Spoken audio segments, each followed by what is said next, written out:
Welcome to the Ask Jordan podcast, answering your questions about selling on Amazon. Now, he's a best-selling author, but he kicked his first-grade teacher in the shins last year. From Long Island, New York, here's your host, Jordan Malik. Hello, Amazon sellers. I'm Jordan Malik. You're listening to the Ask Jordan podcast, where we answer your questions about selling on Amazon. This is our 5th podcast. If you missed the previous podcast, you can go to askjordan.net. Askjordan.net. That's where we have all our previous podcasts posted, and you can also get them on iTunes now. The iTunes link is on that page at askjordan.net. And if you're a blog feed, if you're savvy about blog feeds, you can get the podcast feed. You can get the podcast feed at askjordan.net as well. Now, I want to tell you how thankful I am that you are listening to me. You have a lot of choices about listening to other experts and spending your time listening to others talk about selling products on Amazon, but you chose to listen to me today, so a very big thank you to you. Did you know that if you sell on eBay or Amazon, I have a YouTube channel with a lot more free content for you? There's probably at least 100 hours of free content on there, tips on how to source, what to buy, how to improve your seller rankings, etc. Here's a redirect. You can go watch these videos at any time if you want. Just type this into your browser. It'll take you right to my YouTube channel. It's bit.ly/jbmtube. bit.ly. This is a redirect. bit, the word bit.ly/jbm. That's J as in Joker, B as in boy, M as in Michael, tube. JBM tube. TUBE. JBM, T as in Tom, U, the letter U, B as in boy, E as in elephant, bit.ly/jbm tube, and you can watch the videos there. So, we're going to answer one question this episode, just like every other episode. Keep checking back at AskJordan.net because future Ask Jordan episodes will be posted there very quickly, each one answering another question from you, the Amazon seller. Now, did you know that you can get 7 of my best-selling ebooks if your question is answered on this podcast? So at the end of the podcast, in just a few minutes, I'm going to tell you exactly how to do that. Our question today is from Joe Blevins. Go ahead, Joe. Hi, Jordan. This is Joe Blevins. I'd like some information on the use of boxes for shipping collectible Matchbox cars and other toys that come mounted on display cards. The condition of these display cards, if damaged, can sometimes affect the overall value.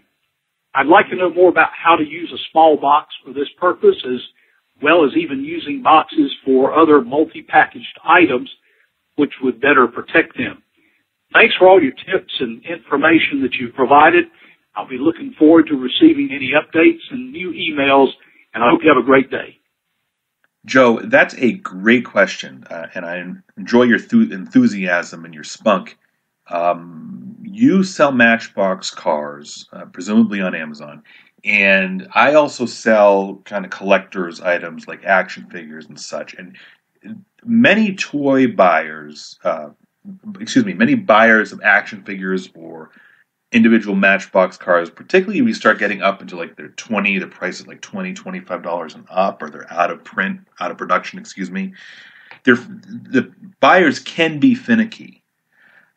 So I'm going to get into how to convey the condition and the extra care that you put into that item and packaging it in a moment. But yes, I place most of my smaller, pricier toys in a box that's slightly bigger than the item itself. So you want a box that the Matchbox car will fit into in its original packaging, and have just a little bit of room in there so you're not like cramming it in there, right? You want to put some cushioning materials in there. It could be as simple as crumpled up newspaper. It could be as simple as a few pieces of paper towel. It could be peanuts, the packaging peanuts that you buy from a packaging company. It could be the air pillows. It could be crumpled up those plastic shopping bags that you get when you get grocery shopping. Just make sure that it's got some protection around that. And then you're going to seal that box. Do what I do. I seal the box. that box that I've just put the item in, the small box, and I'm going to make sure I have 3 labels on the outside of it. Now, you don't have to buy official labels. You can type these in big letters and print them out on your regular printer, right? I have one label that says sold as set, do not separate. It says sold as set, do not separate. That keeps the Amazon warehouse worker from accidentally thinking there's extra items in that box, individual items. Because sometimes they get these cardboard boxes and they're like, oh, there's just stuff in here, let me open it up. And it's not the way for them to process it. You want to make sure they don't open the box, right? So I'll make a little label, and you can also probably buy these on Amazon or on Uline, the letter uline.com. Those labels that have that information, or like you can do what I do. I print them out on big letters on my own on a sheet of paper. You also want to put another label on the outside. Again, you can print this up in big letters on a piece of paper, cut it out, stick it on the box. It says not ship ready. Not ship ready. The reason why you want to do that is that you don't want Amazon to just put a shipping label on that box when the customer buys it and mailing it, right? You want them to put that in another Amazon box, which they'll do if you say on the box, not ship ready. And of course, the third label that you want in there is your FBA label that you print up at home, the label with the little barcode that they scan over the Amazon FBA warehouse. Now, I know what you're thinking, Jordan, this is going to cost me a little bit more money than just throwing the item in a box, right? You're obviously doing that because you want your buyer to be happy, particularly if it's a collectible item. But you generally can get back more than your raw cost of the extra materials, right? So you're going to need right-sized boxes, okay? I'm going to get to my point in a second, but the boxes that you're going to need, you're going to have to either buy from a company called Uline. They're a well-known company. You might be paying $1 a box or so. I'm not sure if there'd be 50 cents or $1 or $1.50 per box after shipping to you. You can go to smaller retailers, like go into a strip mall and ask like a Hallmark store or something and say, hey, do you have any I need a bunch of small boxes. Do you have anything? Sometimes these people will work with you, sometimes they won't. But if you want to do everything for free and you want to take that risk, you can go hunting around in your local little strip mall or independent mom and pop gift stores and say, you walk into 20 stores with a piece of paper with your phone number on it and say, if you have any small boxes, I'll come and pick them up for you. I'll pay you 25 cents a box or something, whatever, right? So you are going to pay a little bit extra to do that, and it's going to be a little bit more time intensive, but you can get back, I think, from my experience, significantly more money from your item, particularly compared to other sellers, when you put in your condition notes. The condition notes are the extra words that you can add describing the item when you send your item into Amazon's warehouse. And I put in mine things like pristine condition. I'll put something in all caps.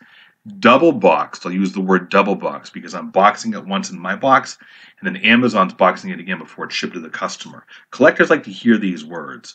Pristine condition, case fresh. If your item is truly flawless or almost flawless, case fresh.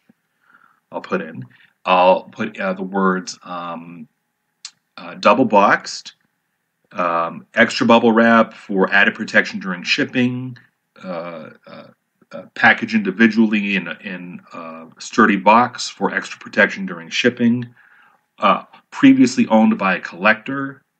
I'll use those words. These are things that people that want their item in pristine condition, they want to hear these. Now, I don't get too much in grading things. Like there's a big grading scale for people who sell comic books or action figures, and I forget what they are, like Mint and all that, and 9.5. I don't get into any of that.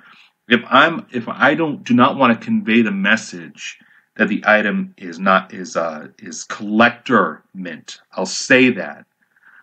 If it's brand new, I'll say the item's brand new, but not collector grade condition. I'll say something like, this is an excellent brand new condition. However, this is not collector grade new. You know what I mean? I don't mind excluding the potential person to buy this if he is a hardcore collector. Normally, that's not the case. People are just happy to get it new.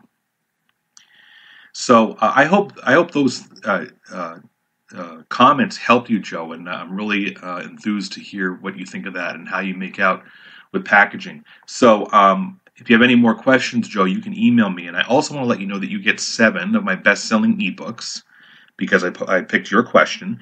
My ebooks are about selling on Amazon and eBay. All of them are worth well over $75 total if you just went out and bought them online. They're only available online. You get 7 of them. And Joe, you can contact me at askjordan.net. Just click on the little mail envelope icon in the, near the upper right-hand corner of that page. Send me an email so I know where to send your ebooks to. Now, if you, the listener, have a question about selling on Amazon that you'd like answered, go to askjordan.net or call 516-619-online. That's 516-619-6654. If I pick your question to answer, you'll get also, just like Joe, all 7 of my best-selling ebooks. Total value for everyone else is over $75, and you get to hear your voice on my podcast. Hey, while you're there, subscribe to my free newsletter for Amazon and eBay sellers. I give away a ton of ideas, strategies, examples of what to sell, etc. Go to askjordan.net. Scroll down on the right-hand side. The sign-up form for my free newsletter is there. Hey, thanks for listening to the Ask Jordan podcast. We'll see you again on our next episode.